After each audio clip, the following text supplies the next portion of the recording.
Ja. Auf den Knopf. Also jetzt sind wir auch, also ich sag mal, herzlich willkommen, hier ist Florian von Vocalblog und seit über 6 Jahren gibt es den Vocalblog jetzt.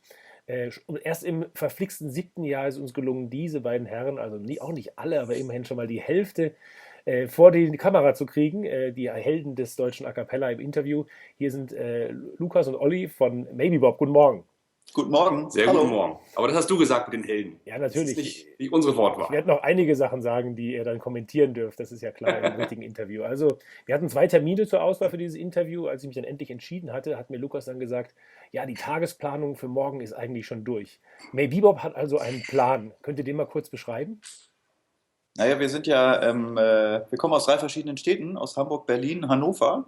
Und dadurch gehen viele Dinge unter der Woche nicht, wenn wir uns nicht sehen. Und wenn wir dann auf Tour sind, 3, 4 Tage, dann ballern wir uns die Tage aber auch wirklich zu mit irgendwelchen Besprechungen, mit Videos, die wir machen, mit allem möglichen Kram, mit Vorbereiten. Und so haben wir heute auch einen ziemlich durchgetakteten Tag. Ja. Gut, das ist der kleine Plan. Auf den großen kommen wir noch zu sprechen. Die Entwicklung, wenn man die über die Jahrzehnte, kann man jetzt sagen, jetzt betrachtet, wirkt von außen betrachtet fast so ein bisschen schulbuchmäßig. Ja? Also konsequent Material produziert, unheimlich viel auf Tour gewesen, tolle Ideen für die Fans. Ja? Jetzt auch immer mehr Medienpräsenz, hier zum Beispiel. Was ist denn aus eurer Sicht so der wichtigste Faktor, um so in der A Cappella Bundesliga zu spielen?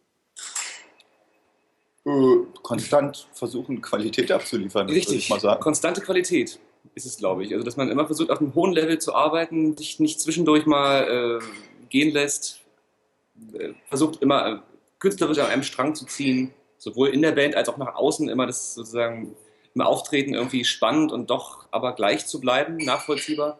Und wir haben den Vorteil, dass wir auch in der Besetzung halt konstant sind, zu viert. Ich denke mal, zu viert ist auch nochmal was anderes, als wenn man zu 5 oder zu 6 ist, weil man die Typen noch etwas deutlicher sieht, weil es einfach weniger sind. Dadurch werden Wechsel nochmal entscheidend störender, glaube ich. Und das spielt uns auch noch zu. Ja, also, da hinten gerade Geschirr gemacht hier bei euch. Sehr gut. Oder Stört das? Ja, man hört es zumindest ganz schön deutlich. Okay. Aber es ist Ich live. habe gerade Ja? das Frühstücksbuffet abgeräumt, ja. Sehr gut, ja. Genau. Vor einigen Tagen verkünden ja die zumindest kommerziellen Platzhirsche des deutschen A Cappella, die Wise Guys, ihr Karriereende in 2017. Ist damit Maybe Bob bis auf weiteres so das Bayern München der A Cappella Bundesliga? Ich habe ja immer das Gefühl, die Wise Guys spielen gar nicht in der Bundesliga, sondern die sind irgendwo drüber. Also die sind gar nicht so Bestandteil der A Cappella-Szene. Das ist so ein ganz eigenes Ressort. Insofern glaube ich, wird das überhaupt keinen Impact auf die A Cappella-Szene haben. Ja.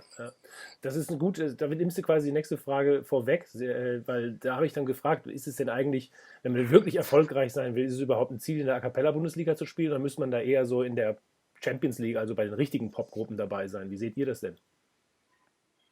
Ja, die A Cappella-Szene ist ja ist trotzdem irgendwie ein relativ kleiner Klüngel. Es ist ja kein Mainstream-Phänomen und nichts, wo man irgendwie richtig durchstarten könnte.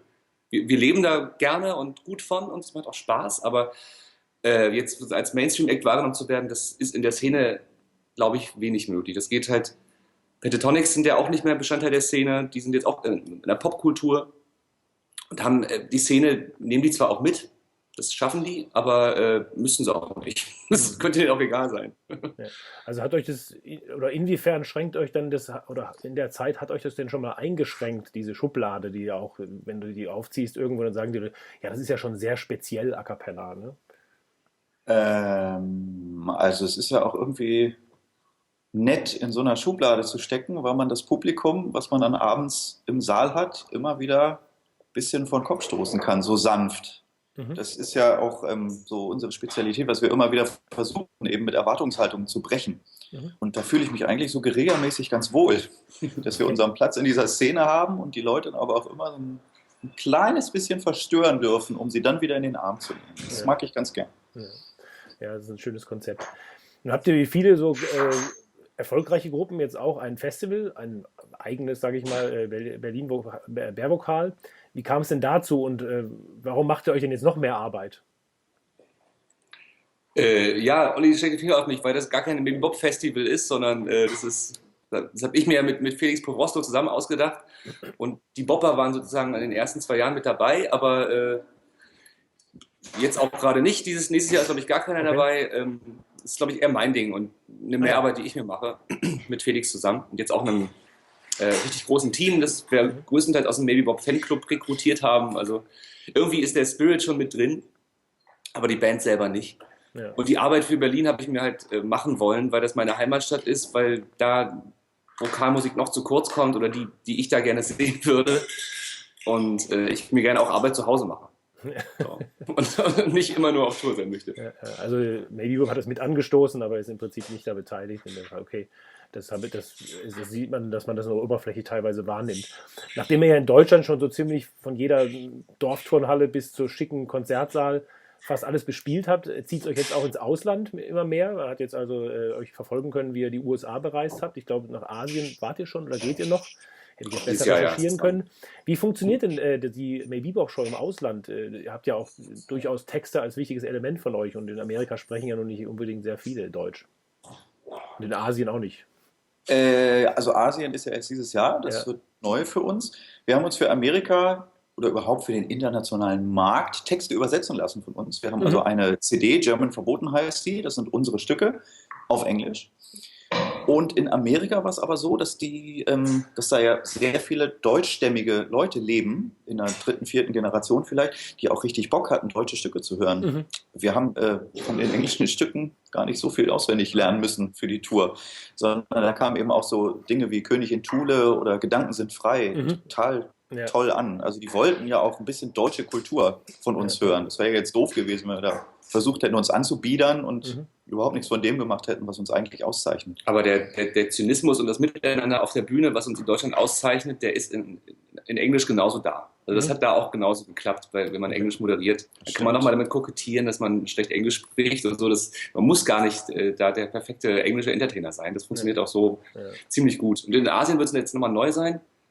Aber wir haben ja auch einige Coverstücke im Repertoire, die wir über die Jahre irgendwie gesungen haben, die kann man ja auch immer noch mal rausholen. Also wir haben da eigentlich keine Sorge, dass das nicht funktionieren könnte. In Japan zum Beispiel ist auch der größte Beethoven-Fanclub der Welt, glaube ich, oder so. Also da gibt es immer irgendwo Anknüpfungspunkte, glaube ich auch. Ne?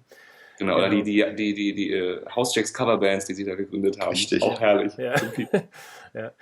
Slicks hat mir letztens auch erzählt, dass da irgendjemand einen Coversong vom Original Slicks gemacht hat und das wussten die dann gar nicht. Der wurde super erfolgreich in Japan und Slicks hat das überhaupt erst erfahren, als sie schon 1 Million Hits hatten und so. Also das war. Ach, sehr schön. Dann hat er ihm erstmal das richtige Arrangement geschickt, weil das nämlich so ein bisschen verhunzt war. Also, sehr gut. Ja. Die Phänomene kennt man ja von früher schon von Popgruppen, die dann berühmt waren in Japan, bevor sie in Europa irgendjemand kannte. Also dann wünsche ich da viel Spaß und das wird bestimmt eine spannende Erfahrung. Zuletzt habt ihr ja, um also international, national zu bleiben, eine Coverversion der Nationalhymne veröffentlicht. Da wurde sehr klar Stellung zur aktuellen Lage und zur Stimmung in Deutschland bezogen. Ist Maybe jetzt eine politische Band? Wir haben uns eigentlich immer auf die Fahne geschrieben, dass es bei uns keine politischen Statements gibt. Aber jetzt ist auf dem aktuellen Album eben das Deutschlied, so nennen wir das, drauf. Das ist die deutsche Nationalhymne mit einem neuen Text. Und das hat sich dann einfach durch die politische Lage in Deutschland ergeben, dass vor allem die zweite Strophe irgendwann nicht mehr so singbar war, wie sie auf CD ist und wir die geändert haben. Und jetzt singen wir, glaube ich, die 4. Version und beziehen damit jetzt doch politisch Position. Fast schon tagespolitisch. Ja, ja, aber es bezieht sich abseits davon, wie wir auch in den Social Medias auftreten, was wir teilen und liken und so, wo man ja auch schon politische Tendenzen erkennen kann, versuchen wir uns da trotzdem rauszuhalten. Aber es ist natürlich nicht komplett unmöglich gerade. Ja, vielleicht ist es ja auch wirksamer, wenn man das mal macht und dann nicht die ganze Zeit den Leuten predigt. Letztendlich wollen die Leute ja schon von euch ja unterhalten werden, sage ich mal. Genau. Das, glaube ich, ist das schon, warum die Leute kommen. Wenn man mal die Musik allgemein anschaut, also Olli würde jetzt nicht sagen, dass er selber ein toller oder sogar ein genialer Arrangeur ist, da würde jetzt widersprechen, ist ja egal. Klar. aber er ist ja doch immer wieder dafür verantwortlich, auch wieder neue Sachen aus seinem Kreativhut zu zaubern und so. Und das ist ja schon erstaunlich, was er für 4 Stimmen da immer wieder auf die Beine stellt. Was kann man denn in Zukunft noch so, ich meine, es geht ja schon eine Zeit lang, ich glaube, ich habe euch das erste Mal getroffen, also haben wir uns gar nicht so erkannt, aber da ist ja der Name das erste Mal 1996 in Wunsdorf, sind wir uns irgendwie begegnet, da war Maybe, hatte ich auch schon vorher gehört, das ist ja nun schon doch durchaus eine Zeit lang her. Wie gelingt es dir denn immer wieder da Neuigkeiten oder neue Dinge zu erfinden, die so deine Bandkollegen auch wieder begeistern? Das kann ich dir nicht sagen. Ich habe vor jedem neuen Programm immer wieder Panik, dass heute der letzte Tag ist, an dem mir irgendwas einfällt. Ja. Und bin dann immer wieder ganz erleichtert, wenn ich so eine neue CD von uns in der Hand habe oder wenn eine Premiere gelaufen ist. Ja, geht. Ich habe natürlich so eine Scribble-Liste Mhm. und da notiere ich mir immer Ideen oder wenn von der Band was kommt. Sebastian ist auch sehr, sehr busy im Geist und sagt immer, das und das und das und das müssen wir mal machen und so triggert der Alltag mal irgendwas an und im besten Fall entstehen dann neue Stücke daraus. Mhm. Ich habe jetzt halt auch wieder eine Liste von Musikstilen, die wir bislang noch überhaupt nicht bedient haben, die im nächsten Programm irgendwie mal drin sein sollten. Ja, also Mal gucken, was geht man klappt. schon so ein bisschen systematisch dann auch dran und sagt, in die Richtung wollen wir mal gehen, was weiß ich, was wir noch nicht gemacht haben. Ich meine, oder ist es mehr so ein, ich meine, es ist ja, was A Cappella-Gruppen grundsätzlich ja gerne vorgeworfen wird, ist es so ein bisschen ein Gemischtwarenladen. Wir machen mal was von dem, mal von dem. Also während jetzt eine Gruppe wie Nirvana hat jetzt einen Stil gemacht in ihrem Leben und gut, relativ kurz. Aber wie gehst du damit um, mit diesem Mix? Das zeichnet uns ja gerade aus, dass wir uns überall bedienen. Das wollen wir, das wäre uns sonst zu langweilig und unser Publikum haben wir auch inzwischen so erzogen, Ja. dass sie wissen, dass bei uns immer irgendwas kommt, was man vielleicht so noch nicht gehört hat. Mhm. Mögen wir einfach, ist Ja. toll und reizt ja auch immer wieder, irgendwas Neues auszuprobieren, aus unseren 4 Stimmen irgendwas rauszuholen, was wir bislang noch nicht geschafft Wenn wir die haben. ganze Zeit unsere Komfortzone machen würden, müssten wir uns erstmal entscheiden, was ist unsere Komfortzone. Wir haben viele Musikstile, in denen wir uns sehr, sehr wohlfühlen und die auch uns auf den Leib geschneidert scheinen. Und zweitens habe ich vergessen. Ja, was Schönes ist ja, das schade eigentlich. Also, ich meine, vielleicht ist das auch der Luxus der Schublade oder der Nische, dass man sowas sich leisten kann wie früher. Es gab ja mal Gruppen wie Queen oder sowas, die sowas auch gemacht haben, die mal da irgendwie Rockabilly gespielt haben und dann wieder irgendwie Opern und das geht ja in der normalen Popmusik heute kaum noch, dass eine Gruppe diese Total Artistic Control hat. Gut, wir kommen langsam zum Ende. Vom Tagesplan haben wir schon gesprochen. Was steht denn so auf dem nächsten also 5-Jahresplan wollen wir ja nicht sagen, das gibt es ja nicht, so weit plant ja kein Mensch voraus. Was sind denn so die nächsten Schritte, die wir jetzt erwarten können von Maybe Bob? Wir haben jetzt ja gerade noch eine 3. Weihnachts-CD rausgegeben. Das Thema Weihnachten ist jetzt erstmal kein Thema, würde ich mal sagen, für die nächsten 5 Jahre. Mhm. Aber nächstes Jahr steht das neue Programm an mit der neuen CD. Und im Jahr drauf, also 2018, Mhm. haben wir uns jetzt vorgenommen, mal eine Volkslieder-CD rauszubringen und auch ein eigenes Volksliederprogramm Mhm. zu machen, was wir parallel zur anderen Show anbieten und spielen können. Ja. Mal sehen, ob das klappt. Ist erstmal spannend und wurde uns schon oft nahegelegt, das einmal zu probieren. Wie auch eine Kinderlieder-CD uns nahegelegt wurde. Mhm. Aber da sind wir im Augenblick noch weit davon entfernt. Machen wir erstmal die Volkslieder und dann kümmern wir uns Schauen um wir die. weiter. Ja, das hört sich echt spannend an. Ich wünsche also viel Erfolg und ja, dass diese Pläne dann in Erfüllung gehen. Meistens kommt es ein bisschen anders, aber bisher war das ja, also kann man nur Glückwunsch sagen und vielen Dank fürs Interview. Wollt ihr noch irgendwas der A Cappella-Welt weiter sagen? Irgendwas? Lieber nicht. Wir stehen ja in regem Austausch. Das Genau. ist so, als würde man. Ja, also ich würde mich natürlich freuen, wenn wir uns bald wiedersehen hier beim Vocal Blog, vielleicht mal mit der ganzen Band oder vielleicht auch mal live. Es gibt Sehr gut vorbereitet, Florian. Danke. Großer Daumen. Ja, das Sehr gut. Ist Viel besser als mancher Medienvertreter. Ganz toll. Ja, Ganz ist ja toll. nicht das erste Interview. Ein bisschen kenne ich mich in der Schublade vielleicht auch aus. Danke. Ja, ich würde mich freuen, wenn wir das irgendwann mal live hinkriegen. Es gibt ein sehr schönes Format, das heißt 3 Questions, 3 Answers, 1 Song. Das übersetzt heißt das dann, ihr wisst schon. Und da setze ich immer auf dem Sofa zwischen den Gruppen. Meistens sind das junge, gut aussehende Menschen, so wie ihr. Und höre mir dann also erstmal diese 3 Fragen und Antworten an.